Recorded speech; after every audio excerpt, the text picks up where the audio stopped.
There were a lot of questions on my Agincourt video, so I'm going to go over exactly what happened at Agincourt and try to answer the most frequently asked questions along the way.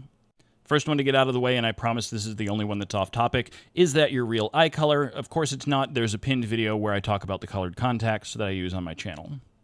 Next question, this is the last one before we actually get into the battle. Why do you pronounce the T in Agincourt? I didn't always. My mother grew up in Monaco and has been a French teacher for a few decades, so I used to always call it Agincourt. But the video that I referenced in my last video, all of the historians referred to it as Agincourt, so I Googled how do you pronounce this word before making the video, and this is what Google said. Agincourt. So here's where we are, 1415, and the English King Henry V has decided to take a small army over to France and do a little bit of raiding and pillaging. He's had some decent success, but now they're heading back to English-held Calais so that he can take his army home for the winter.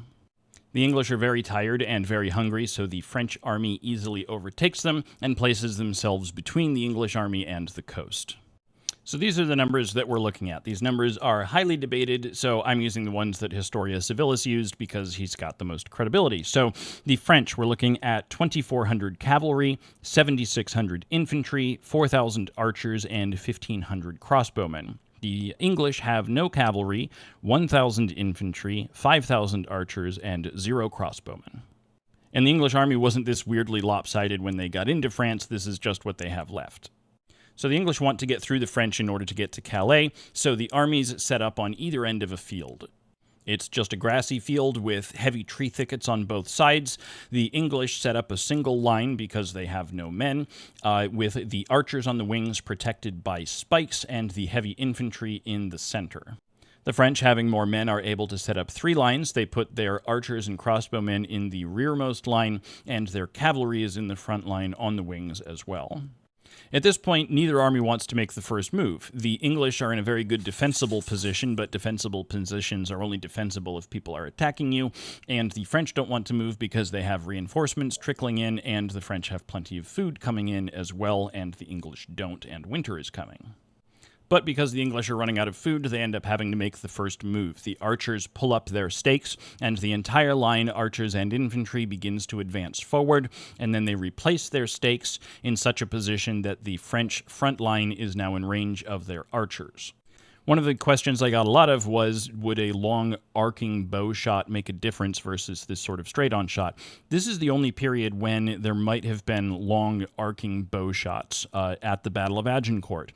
So the English, rather Welsh longbowmen, start dropping some shafts in among the cavalry, and the cavalry are not big fans of this, especially because their own archers are out of range of these archers.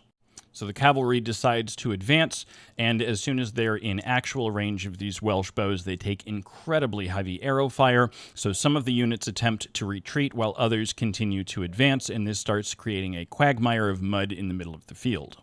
The cavalry regroups a little bit to the sides and decides to launch a full cavalry charge against the archers, either unaware of the stakes or unaware of what the stakes can do, and the first wave of French cavalry impales all of their horses on the spikes, causing the horses behind them to panic and run straight backwards towards the French line and trample a whole bunch of the French infantry.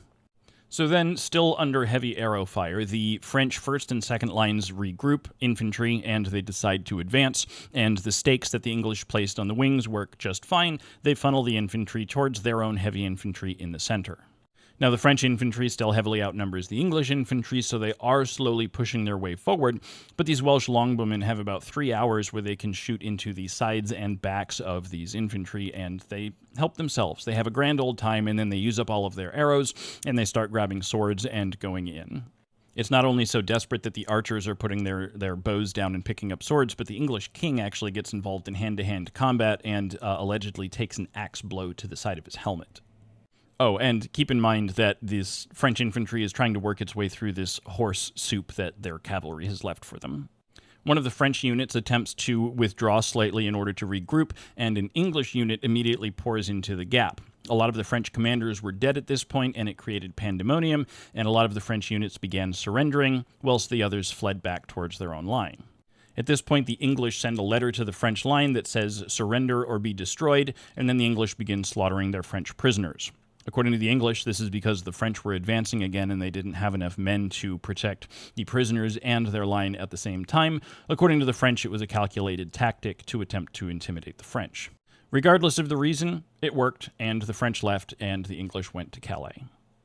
A lot of you wanted to know about the materials involved. If you go watch the original videos, they bent over backwards to make sure that both the breastplate and the arrowheads were made out of period-accurate material.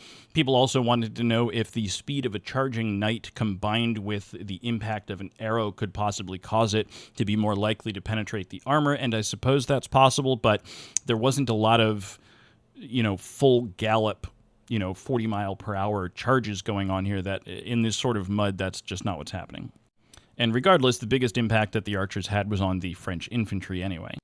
People also wanted to know what sort of armor the infantry would be wearing. They're specifically referred to as heavy infantry, so I think it's understood that they were more well-armored than ordinary infantry. So the understanding, I believe, is that they had full breastplates and then a mail skirt. A lot of people wanted to know if the arrow strike, even with all that armor, even if it didn't penetrate, could still knock you down or knock you unconscious. Probably not. They had a lot, and I mean like 3 to 4 inches of fabric armor under almost all of this. And they put a decibel meter in one of the helmets and then just shot the helmet at point-blank range, and it was only like 93 decibels. So it's loud, but it's still, obviously a hail of arrows hitting you all at once, it's going to be different, but one arrow at a time is probably not going to actually hurt you. Unless it, finds a gap, obviously, but getting shot in the breastplate specifically with an arrow, I think you could probably take a bunch of those before it really actually bothered you in any way. Or I could be completely talking out of my ass. I'm not planning on getting shot with an arrow to find out, so if you want to test it and prove me wrong, I am here for that.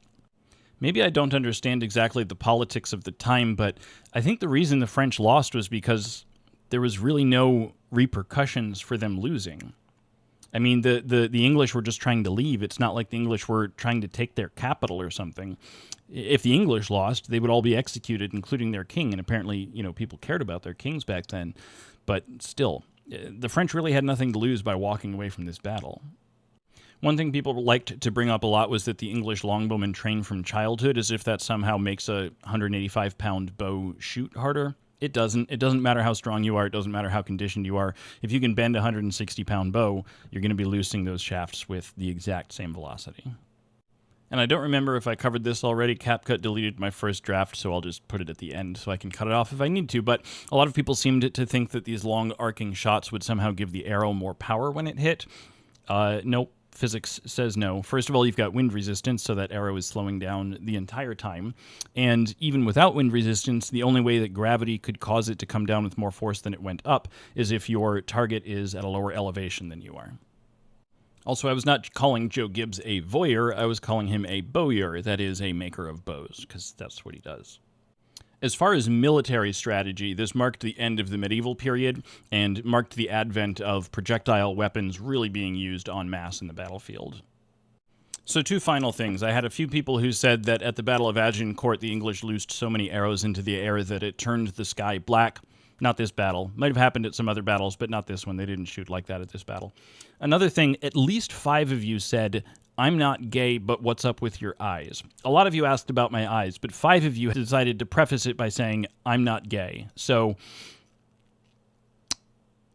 what?